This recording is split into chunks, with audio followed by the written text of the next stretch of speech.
Lavazza è riconosciuta nel mondo come produttore di caffè, commercializziamo caffè in tutto il mondo e naturalmente in Italia con 3 stabilimenti produttivi.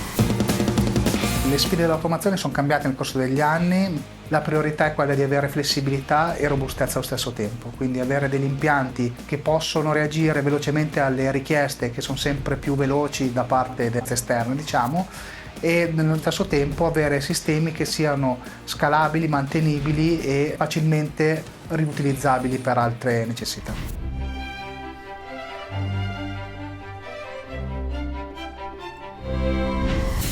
Abbiamo sviluppato con Schneider Electric una soluzione EcoStruxure Plant che prevede uno scala di processo basato sulla Veeva System Platform, PLC, M340, M580, inverter come Altivar in diverse parti dello stabilimento per aumentare la capacità produttiva e avere una produzione molto più controllata. Il service Schneider Electric è stato importantissimo per noi, soprattutto nei periodi in cui ci sono stati picchi di lavoro importanti e quindi l'assistenza 24 ore su 24 è stata decisamente quello che ci ha garantito di poter produrre in maniera continuativa senza stop.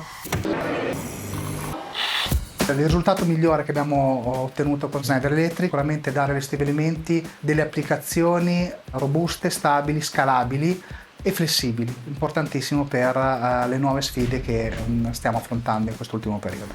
Ok, cosa dite di un buon caffè?